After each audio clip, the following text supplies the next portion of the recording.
India பாக் border மீண்டும் ரொம்பவே பதற்றமான ஒரு சூழ்நிலையை நோக்கி நகர ஆரம்பிச்சிருக்குதுங்க. இந்தியாவினுடைய பால்கம் பகுதியில் நடத்தப்பட்ட கோழைத்தனமான ஒரு தாக்குதலுக்கு இந்திய அரசாங்கம் பதிலடி கொடுக்கறதுக்கான ஆயத்த பணிகளில் ஈடுபட்டுக்கிட்டு வர்றாங்க. ஸோ இந்த வீடியோவில் நம்ம என்ன பார்க்க போறோம் அப்படின்னா, பாக் இப்படிப்பட்ட ஒரு கோழைத்தனமான தாக்குதலை நடத்தினதற்கு காரணம் என்ன, ஸோ என்ன திட்டத்தை வச்சு இந்த ஒரு தாக்குதலை அவங்க பிளான் பண்ணாங்க அப்படிங்கிறத பார்க்க போறோம். கூடவே இந்திய அரசாங்கம் இந்த தாக்குதலுக்கு என்ன மாதிரியான பதிலடிகளை தர வாய்ப்பு இருக்குது, அதில் இருக்கக்கூடிய சிக்கல்கள் என்ன அப்படிங்கிறதையும் ரொம்பவே டீட்டெயில்டா இந்த ஒரு வீடியோவில் பார்த்துடலாம். முதல் விஷயமா, கடந்த பல வருடங்களாகவே இந்தியா மேலே பாக் பல்வேறு விதமான தாக்குதல்களையும் தொடர்ந்து நடத்திக்கிட்டு தாங்க வந்துக்கிட்டு இருக்குது. ஸோ இந்த தாக்குதல்கள் எல்லாமே இவ்வளவு காலகட்டங்களாக பார்த்தீங்கன்னா முக்கியமாக இராணுவத்தையோ இல்லை இராணுவத்தினுடைய நிலைகளையோ இல்லை கான்வாய்களையோ குறிவச்சு தான் பெரிய அளவுக்கு நடத்தப்பட்டுக்கிட்டு வந்துச்சு. ஆனால் நேற்று பால்கமில் நடத்தப்பட்ட தாக்குதலானது அங்கே இருந்த அப்பாவி டூரிஸ்டுகளை குறிவச்சு நடத்தப்பட்டிருக்குதுங்க. ஸோ இது பாக் இதுவரைக்கும் இந்தியா மேலே நடத்தின கோழைத்தனமான தாக்குதல்களில் மிகப்பெரிய தாக்குதல் அப்படின்னே சொல்லலாம். இதற்கு முன்னாடி கடந்த 2000ஆம் ஆண்டு இதே மாதிரி டூரிஸ்டுகளை குறிவைத்து ஒரு தாக்குதல் நடத்தப்பட்டது. அதன் பிறகு இப்படிப்பட்ட ஒரு தாக்குதல் நடக்கிறது இந்த 2025ஆம் ஆண்டு தாங்க. கிட்டத்தட்ட 28 பேர் இந்த ஒரு தாக்குதலால் உயிரிழந்திருக்கிறாங்க. ஸோ இந்த இடத்துல தான் நம்ம எல்லாருக்குமே ஒரு மிகப்பெரிய கேள்வி உருவாகும். அது என்ன அப்படின்னா, எதற்காக பாக் இப்படி ஒரு தாக்குதலை நடத்தணும்? இவ்வளவு காலமா இராணுவத்தையோ இல்லை இராணுவ நிலைகளையோ தான் பெரிய அளவுக்கு டார்கெட் பண்ணிட்டு இருந்திருக்கிறாங்க. ஸோ இந்த கிராஸ் ஃபயர்ல அப்பாவி பொதுமக்கள் ஆப்வியஸ்லி கொல்லப்பட்டிருந்தாலுமே கூட குறிவைக்கப்பட்டது இராணுவத்தினர் தான். அப்படி இருக்கும் பொழுது இப்போ பல வருடங்கள் கழித்து மீண்டும் இந்த மாதிரி டூரிஸ்டுகளை குறிவைக்கிறதுக்கான காரணம் என்ன அப்படின்னு கேட்டிங்கன்னா, முதல்ல எல்லாருமே பொதுவாக ஒரு விஷயத்தை கேள்விப்பட்டிருப்பீங்க. இந்த மாதிரி கடந்த ஒரு வாரத்துக்கு முன்னாடி பாக் ஆர்மி சீஃபான அசிம் முனிர் ஒரு கான்ஃபரன்ஸில் பேசியிருந்தாரு. அதில் அவர் இந்தியாவை விமர்சிச்சிருந்தாரு. அதன் விளைவாக தான் இந்த ஒரு தாக்குதல் நடத்தப்பட்டிருக்குது அப்படின்னு சொல்லி. ஆனால் ஆக்சுவலாக அவர் பேசினதுனால இந்த தாக்குதல் நடத்தப்படலைங்க. இந்த தாக்குதல் நடத்தப்படுறதுக்காக தான் அவரு அன்னைக்கு அப்படி பேசியே இருந்திருக்கிறாரு. ஸோ சிம்பிளாக சொல்லணும் அப்படின்னா, அசிம் முனிர் பேசினதுக்கு அப்புறம் இந்த ஒரு தாக்குதல் திட்டமிடப்படலைங்க. அவர் பேசுறதுக்கு முன்னாடியே இந்த ஒரு தாக்குதலை திட்டமிட்டு ரெடி பண்ணி வச்சுட்டாங்க. அசிம் முனிர் பேசுறதுக்காக வெயிட் பண்ணிக்கிட்டு இருந்துட்டு அவர் பேசின பிறகு இந்த ஒரு தாக்குதல் அப்படிங்கிறது அரங்கேற்றப்பட்டிருக்குது. ஸோ ஈவன் இந்தியாவினுடைய இன்டெலிஜென்ஸ் அஃபீஷியல்ஸ் கூட என்ன சொல்லியிருக்கிறாங்க அப்படின்னு பார்த்தீங்கன்னா, கடந்த ஏப்ரல் 1ஆம் தேதியிலிருந்து 7ஆம் தேதி வரைக்கும் இந்த மாதிரி தீவிரவாத இயக்கத்தை சேர்ந்த சிலர் அந்த ஏரியாவில் இருக்கக்கூடிய ஹோட்டல்ஸு, அந்த ஏரியாவில் இருக்கிற இந்த நிலப்பகுதியெல்லாம் சர்வே பண்ணதுக்கான ஆதாரங்கள் சிக்கியிருக்கிறதா சொல்லியிருக்கிறாங்க. அசிம் முனிர் பேசினது எப்போ? ஏப்ரல் 15ஆம் தேதி அன்னைக்கு. சிம்பிளா இந்த ஒரு விஷயத்துலேருந்தே நம்ம தெளிவாக தெரிஞ்சுக்கலாம், இந்த தாக்குதல் அசிம் முனிர் பேசுறதுக்கு முன்னாடியே பிளான் பண்ணிட்டாங்க. ஸோ அசிம் முனிர் பேசுறது பார்த்தீங்கன்னா ஒரு சிக்னல் கொடுக்குற மாதிரி. ஸோ அந்த ஒரு சிக்னல் இவங்களுக்கு ரிசீவ் ஆனதையும் ஆட்டோமேட்டிக்காக தாக்குதல் அப்படிங்கிறது நடத்தப்பட்டிருக்குது.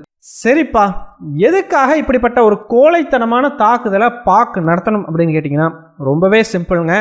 பாகிஸ்தானில் இருக்கக்கூடிய இன்ஸ்டெபிலிட்டி, பலுச்சிஸ்தானில் நடக்கக்கூடிய தொடர் தாக்குதல்கள், மூணாவதா கையை மீறி போகக்கூடிய சூழ்நிலையில் இருக்கிற கைபர் பக்துன்குவா பிராந்தியம். ஸோ இது மூணும் தாங்க பாக்குக்கு ரொம்பவே முக்கியமான காரணம். அதுலேயும் குறிப்பாக கைபர் பக்துன்குவாலையும் பலுச்சிஸ்தான்லையும் பல பகுதிகள் பாகிஸ்தானோட கட்டுப்பாட்டிலே இல்லை அப்படின்ற மாதிரி சொல்லப்படுதுங்க. ஸோ இது பத்தாதுன்னு சொல்லி கடந்த ஒரு 1.5 மாதத்துக்கு முன்னாடி ஒரு ட்ரெயின் கடத்தல் சம்பவம் நடந்தது இல்லையா பலுச்சிஸ்தானில். ஸோ அது பாக் இராணுவத்துக்கு மிகப்பெரிய அடியாக பார்க்கப்படுது. யோசிச்சு பாருங்க, இந்தியாவில் அந்த மாதிரி யாராச்சும் ஒரு ட்ரெயினை ஹைஜாக் பண்ணால் அதை நம்ம எவ்வளோ பெரிய ஒரு விஷயமா பார்ப்போம், எவ்வளோ பெரிய இன்டெலிஜென்ஸ் ஃபெயிலியராக பார்ப்போம். அப்படிப்பட்ட ஒரு சம்பவம் பாக்கில் நடந்திருக்குது இல்லையா. ஸோ அது அந்த நாட்டினுடைய இராணுவத்தோட செல்வாக்கை மிகப்பெரிய அளவுக்கு சரிச்சு விட்டுருக்குதுங்க. முதல்ல எல்லாம் இப்படிப்பட்ட ஒரு சம்பவம் நடக்கும் பொழுது இந்தியாவுக்கு எதிராக ஏதாச்சும் ஒன்று பண்ணி பாக் என்ன பண்ணுன்னா, அந்த நாட்டு மக்களுடைய ஃபோக்கஸை பூராமே இந்த பக்கம் திருப்பி விட்டோம். ஸோ தட் அவர்களுடைய செல்வாக்கு அப்படிங்கிறது அங்கே குறையாமல் அப்படியே மெயின்டைன் ஆகிட்டு இருக்கும். ஸோ இந்தியாவை ஒரு எதிரி மாதிரி சித்தரிச்சு ஸோ அந்த நாட்டு மக்களை பாக் இராணுவம் தான் காப்பாற்றுது அப்படின்ற மாதிரி ஒரு பிம்பத்தை உருவாக்குறதன் மூலமாக அங்கே ஒரு செல்வாக்கோடையே தொடர்ந்து இருந்துகிட்டு இருந்துச்சுங்க. ஆனால் எப்போ இந்தியாவில் ஆர்டிகல் 370 அப்படிங்கிறது நீக்கப்பட்டதோ அப்பையிலிருந்தே பார்த்தீங்கன்னா இந்த தாக்குதல்களுடைய எண்ணிக்கை அப்படிங்கிறதும் மிகப்பெரிய அளவுக்கு குறைஞ்சிருக்குது. ஏன்னா செக்யூரிட்டி அப்படிங்கிறத பெரிய அளவுக்கு அங்கே ஸ்ட்ரென்தன் பண்ணியிருக்கிறாங்க. ஸோ நீங்கள் மேட்ச் பண்ணி பார்த்தீங்க அப்படின்னாலே தெரியும், எப்போ இங்கே ஆர்டிகல் 370 நீக்கப்பட்டதோ அப்பயே பாக் இராணுவத்தினுடைய செல்வாக்கு அப்படிங்கிறது அந்த நாட்டில் பெரிய அளவுக்கு சரிய துவங்கி இருந்தது. ஸோ இதற்கு முக்கியமான காரணம் என்ன? செக்யூரிட்டி இங்கே ரொம்ப வலுப்படுத்திட்டாங்க. இதனால் பார்த்தீங்கன்னா 2019க்கு முன்னாடி ஒரு வருடத்துக்கு 150க்கும் மேற்பட்ட தாக்குதல்கள் இந்தியாவில் நடத்தப்பட்டுக்கிட்டு வந்துச்சு. அது பெரிய அளவுக்கு குறைஞ்சு இன்னைக்கு ஒரு 50 தாக்குதல்கள் நடக்கிறது அப்படிங்கிறதே ஒரு வருடத்துக்கு வந்து ஜாஸ்தியாக இருக்குதுங்க. ஸோ ஆனால் போன வருஷமே நம்ம ஒரு வீடியோவில் சொல்லியிருந்தோம், இந்த மாதிரி தாக்குதல்கள் பெரிய அளவுக்கு குறைஞ்சிருக்கிறதுனால பாக் ராணுவத்தினுடைய செல்வாக்கு சரிஞ்சிருச்சு. ஈவன் இந்த ஒரு காலகட்டத்தில் தான் பார்த்தீங்கன்னா பாக் ராணுவத்தினுடைய செல்வாக்கு சரிஞ்சதை தனக்கு சாதகமாக பயன்படுத்தி இம்ரான்கான் அங்கே ஆட்சியை பிடிச்சாரு. பாக் ராணுவத்தையும் மிகப்பெரிய அளவுக்கு எதிர்க்க ஆரம்பித்தார்.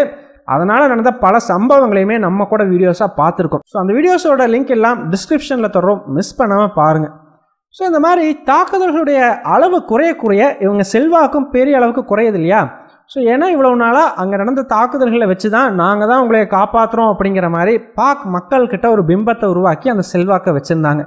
அதுவே இல்லை அப்படிங்கும் பொழுதும் கூடவே இம்ரான்கானும் சேர்ந்த பிறகு பெரிய அளவுக்கு செல்வாக்கு சரியுது. ஸோ இதன் விளைவாக தாங்க கடந்த 2024 இறுதி காலகட்டங்களில் பார்த்தீங்கன்னா இந்தியா மேலே அதிக அளவுக்கு தாக்குதல்களை நடத்த திட்டமிடுறாங்க. ஸோ அதன் பிறகு தான் பார்த்தீங்கன்னா இப்போ கொஞ்சம் கொஞ்சமாக தாக்குதல்களுடைய அளவு அப்படிங்கிறதும் அதிகரிக்க ஆரம்பிச்சிருக்குது. ஸோ இது எல்லாமே பாக் ராணுவம் அந்த நாட்டு மக்கள்கிட்ட அவங்க இழந்த செல்வாக்கை மீண்டும் பெறுவதற்கான ஒரு முயற்சி தாங்க. ஸோ ஈவன் அசிம் முனீர் கூட ஒரு லைன் ஒன்று சொல்லியிருப்பார், இந்த மாதிரி காஷ்மீர் தான் எங்களுடைய ஜகுலார் வெயின் அப்படின்னு சொல்லி. அதாவது ஜகுலார் வெயின்னா ரொம்பவே ரத்தம் அதிகமாக போகக்கூடிய ஒரு நரம்பு. அந்த நரம்பு கட்டாயிருச்சு அப்படின்னா மனிதர்களை காப்பாற்றவே முடியாது. ஸோ அந்த மாதிரி தான் பாகிஸ்தானுக்கு காஷ்மீர். ஸோ காஷ்மீர் இல்லை அப்படின்னா பாகிஸ்தான் ரொம்ப கடினமான காலகட்டத்தை எதிர்கொள்ள வேண்டியது இருக்கும் அப்படின்ற மாதிரி அசிம் முனீர் சொல்லியிருப்பாருங்க. ஆனால் ஆக்சுவலாக காஷ்மீர் ஒன்றும் பாகிஸ்தானோட ஜகுலார் வெயின் கிடையாது, அது பாகிஸ்தான் இராணுவத்தினுடைய ஜகுலார் வெயின். அதாவது காஷ்மீர் இருக்கிற வரைக்கும் தான் பாகிஸ்தான் இராணுவத்துக்கு அந்த நாட்டுக்குள்ளே செல்வாக்கு இருக்கும். அங்கே பிரச்சனை போய்கிட்டு இருக்க இவங்களுக்கு செல்வாக்கு அதிகரிச்சுக்கிட்டே போகும். என்னைக்கு அந்த காஷ்மீரில் பிரச்சனைகள் முடிவுக்கு வருதோ அன்னைக்கு பாகிஸ்தான் இராணுவத்தினுடைய செல்வாக்கு அப்படிங்கிறது சரியும். அங்கே மக்களால் தேர்ந்தெடுக்கப்பட்ட ஒரு அரசாங்கம் ஆட்சியை பிடிச்சி ரொம்ப பவர்ஃபுல்லாக மாறும். ஸோ அதை நடக்க விடாமல் தடுக்கணும். அதுக்கு தான் இப்போ பாக் ராணுவம் பார்த்திங்கன்னா இப்படிப்பட்ட ஒரு கோழைத்தனமான தாக்குதலை திட்டமிட்டிருக்கிறாங்க. ஸோ இதெல்லாம் தாங்க ரொம்பவே முக்கியமான காரணம் அப்படின்னு சொல்லி ஆகணும். ஸோ ரெண்டாவது காரணம் என்ன அப்படின்னு பார்த்தீங்கன்னா, காஷ்மீர் ஒரு பயங்கரமான டூரிஸ்ட் ஸ்பாட்டுங்க. ஸோ அங்கே டூரிசம் நம்பி தான் ஒரு எக்கானமி அப்படிங்கிறதே ஓடிக்கிட்டு இருக்குது. ஸோ அப்போது அங்கே தாக்குதல்கள் அதிக அளவுக்கு நடந்துச்சுன்னா என்ன ஆகும்? பெரிய அளவுக்கு டூரிஸ்ட்டுகள் வரமாட்டாங்க, அதனால பொருளாதாரமே பாதிக்கப்படும். ஆனால் கடந்த ஒரு 4-5 வருடங்களாகவே இந்த தாக்குதல்களுடைய அளவு பெரிய அளவுக்கு குறைஞ்சிருக்கிறதுனால கிட்டத்தட்ட 35 லட்சம் டூரிஸ்ட்டுகள் காஷ்மீருக்கு விசிட் பண்ணியிருக்கிறதா சொல்லப்பட்டிருக்குதுங்க. இதில் பலரும் வெளிநாட்டை சேர்ந்தவர்கள் என்பதும் குறிப்பிடத்தக்கது. ஸோ இந்த மாதிரி டூரிஸ்ட்டுகள் அதிகமாக அங்கே போக போக அங்கே இருக்கக்கூடிய மக்களுடைய பொருளாதாரம் மேம்பட ஆரம்பிச்சிருக்குது. ஸோ இது பாகிஸ்தானுக்கு ஒரு கெட்ட செய்தி அப்படின்னே சொல்லி ஆகணுங்க. காரணம், ஒரு பொருளாதாரம் அங்கே நல்லா வளர ஆரம்பிக்குது அப்படின்னாலே அங்கே இருக்கக்கூடிய மக்கள் அவங்க பொழப்பை பார்க்க ஆரம்பிச்சிருவாங்க. ஸோ இந்த மாதிரி நான் இங்கே அங்கே அப்படிங்கிற அரசியல் எல்லாம் அங்கே மறைய துவங்கும். ஸோ இதனால் பார்த்தீங்கன்னா பாக்கினுடைய பிடி அப்படிங்கிறது இந்த பகுதியிலிருந்து ரொம்ப பெரிய அளவுக்கு கை நழுவி போகிறதுக்கான வாய்ப்பு அப்படிங்கிறது உண்டு இல்லையா? ஸோ இது பாக் ஒரு பெரிய டேஞ்சராக வந்து பார்க்குறாங்க. ஏன்னா அவர்களுடைய செல்வாக்குங்கிறது இந்த பகுதியில் அவங்க பண்ணுற அரசியலை சார்ந்ததாக இருக்குது இல்லையா? ஸோ அது மட்டும் இல்லாமல் பாகிஸ்தான் ஆக்குபைடு காஷ்மீர் இருக்குது பார்த்தீங்களா, அந்த பகுதியில் இருக்கக்கூடிய மக்களும் இந்தியாவினுடைய காஷ்மீரில் இந்த பொருளாதார வளம் மேம்படுறதை பார்த்தாங்க அப்படின்னா அவர்களும் மனம் மாறுவதற்கான வாய்ப்பு உண்டு. ஸோ இந்த சண்டைவெல்லாம் விட்டு எல்லாமே கொஞ்சம் சுமூகமாக மாறுறதுக்கான சான்சஸ் உண்டு. ஸோ அது பாக் இராணுவத்துக்கு ஒரு மிகப்பெரிய அடியாக வந்து விழுகும். ஸோ அது நடந்துடக்கூடாது, அதை தடுத்து நிறுத்தணும். ஸோ அதுக்கு தாங்க இப்படிப்பட்ட ஒரு கோழைத்தனமான தாக்குதல் நடத்தப்பட்டிருக்குது. அதுக்கு தான் டூரிஸ்ட்டுகளையும் பெரிய அளவுக்கு குறி வச்சுருக்கிறாங்க. ஸோ இப்போ யோசிச்சு பாருங்கள், இந்த பால்கம்ங்கிறது ஒரு பெரிய டூரிஸ்ட் டெஸ்டினேஷன். ஸோ இப்படிப்பட்ட ஒரு தாக்குதல் அங்கே நடந்திருக்குதுன்னு தெரிஞ்சதுன்னா அடுத்த ஒரு வருஷத்துக்கு அந்த இடத்துக்கு போகிறதுக்கு நமக்கே பயமாக இருக்கும் இல்லையா? ஸோ இப்போ ஆட்டோமேட்டிக்காக அங்கே டூரிசம் அப்படிங்கிறது பெரிய அளவுக்கு பாதிப்படையும், பொருளாதாரமும் பெரிய அடி வாங்கும். ஸோ இதுதான் பார்த்தீங்கன்னா பாக்கினுடைய திட்டம். ஸோ அது மட்டும் இல்லைங்க, இந்த பகுதியை குறி வச்சதுக்கு இன்னொரு காரணமாக சொல்லப்படுறது என்னன்னு பார்த்தீங்கன்னா செக்யூரிட்டி கம்மி. ஏன்னா இது ஆஃப் ரோடில் இருக்கக்கூடிய ஒரு பகுதி. பார்த்துருப்பீங்க, வீடியோஸ் எல்லாம் பார்த்துருந்தீங்கன்னா தெரியும், ரொம்பவே பாறைகள் நிறைந்த ஒரு பகுதி, காட்டுக்குள்ளே இருக்கிற ஒரு இடம்.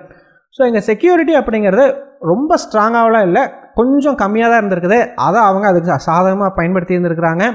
ஸோ ஒரு இராணுவ முகாமையோ இல்லை இராணுவத்து மேலேயோ தாக்குதல் நடத்தினாங்கன்னா கண்டிப்பாக அதற்கான பதில் தாக்குதல் அப்படிங்கிறது பயங்கரமாக இருக்கும். இவ்வளோ பெரிய ஒரு கேஷுவாலிட்டியும் அங்கே ஏற்படுத்த முடியாது. ஸோ அதனால தான் செக்யூரிட்டி கம்மியான இந்த ஒரு இடத்த சூஸ் பண்ணி ஒரு கோலத்தனமான ஒரு சம்பவத்தை பாகிஸ்தான் பண்ணியிருந்திருக்குது. ஸோ இப்போ ரொம்ப முக்கியமான கேள்விக்கு வருவோம். இதற்கு இந்தியா பதிலடி கொடுக்குமா அப்படின்னு கேட்டிங்கன்னா, இங்கே தாங்க ஒரு சில சிக்கல்கள் இருக்குது. அதில் முதல் சிக்கல் என்ன அப்படின்னு பார்த்தீங்கன்னா, கடந்த முறை இந்தியா பாக்குள்ள ஒரு ஏர் ஸ்ட்ரைக் நடத்தின பொழுது அப்போது லியூட்டினன்ட் ஜெனரலாக இருந்தவருக்கு பார்த்தீங்கன்னா கிட்டத்தட்ட 2 மாதம் டைம் இருந்தது அவர் ரிட்டையர் ஆகிறதுக்கு முன்னாடி. ஸோ அதனால் அவர் அங்கே ஒரு பிளானை ரெடி பண்ணி பாக்குக்குள்ளே போய் ஏர் ஸ்ட்ரைக் பண்ணிட்டு வர்ற அளவுக்கு அவருக்கான கால அவகாசம் அப்படிங்கிறது இருந்ததுங்க. ஆனால் இப்போது இந்த காஷ்மீரோட நார்தர்ன் கமாண்டில் இருக்கிறவருக்கு பார்த்தீங்கன்னா வெறும் 10 நாள், ஆக்சுவலாக 7 நாள் தாங்க அவருக்கு ரிட்டையர்மெண்ட்டுக்கான டேட்டே இருக்குது. 7 நாள் கழித்து அவர் ரிட்டையரே ஆயிடுவார். ஸோ இப்போ பிரச்சனை என்ன அப்படின்னு பார்த்தீங்கன்னா, அவர் ரிட்டையர் ஆகிறதுக்கு முன்னாடியே ஒரு தாக்குதல் அப்படிங்கிறத நடத்தணும். ஸோ அதுக்கு ரொம்ப கம்மியான நாட்கள் தான் இருக்குது. அப்படி இல்லையா, அவர் ரிட்டையர் ஆன பிறகு புதிய நபர் வந்த பிறகு மறுபடியும் ஒரு பிளான் அப்படிங்கிறத ரெடி பண்ணி தாக்குதல் நடத்தணும். அதே சமயம் சிலர் நினைக்கலாம், இவரோட இந்த ரிட்டையர்மெண்ட் பீரியடை இன்னும் கொஞ்சம் எக்ஸ்டெண்ட் பண்ணலாம்ல அப்படின்னு சொல்லி. ஆக்சுவலாக அப்படி எக்ஸ்டெண்ட் பண்ணாங்க அப்படின்ற பட்சத்தில் அது பாக்குக்கு ஆட்டோமேட்டிக்காக தெரிய வந்துடும். ஸோ அவங்க வந்து ஏதோ ஒன்று பிளான் பண்ணுறாங்க அப்படின்னு சொல்லி உஷாராயிருவாங்க. ஸோ எந்த சந்தேகத்தையும் எழுப்பாமல் இங்கே ஒரு தாக்குதலை நடத்தணும் அப்படின்னா கொஞ்சம் காலம் பிடிக்கிறதுக்கான வாய்ப்புகளும் உண்டு. அப்படி ரொம்ப டைம் ஆகக்கூடாது அப்படின்னா டக்குன்னு 7 நாளுக்குள்ளே பண்ணி ஆகணும் அப்படிங்கிற ஒரு கிரிட்டிக்கலான சுச்சுவேஷன் இங்கே இந்தியாவுக்கு இருக்குதுங்க. ஸோ ஒன்று, இந்தியா இந்த ஒரு பாதையை தேர்வு செய்யலாம். இல்லை அப்படின்னா முதல்ல எப்படி பாக்குள்ள இந்த டார்கெட்டட் கில்லிங்ஸ் அப்படிங்கிறது பண்ணிக்கிட்டு இருந்தாங்களோ அதே மாதிரி உளவுத்துறையை பயன்படுத்தி இந்த டார்கெட்டட் கில்லிங்ஸ் அப்படிங்கிறத மீண்டும் பாக்கில் இந்தியா நடத்தலாம்.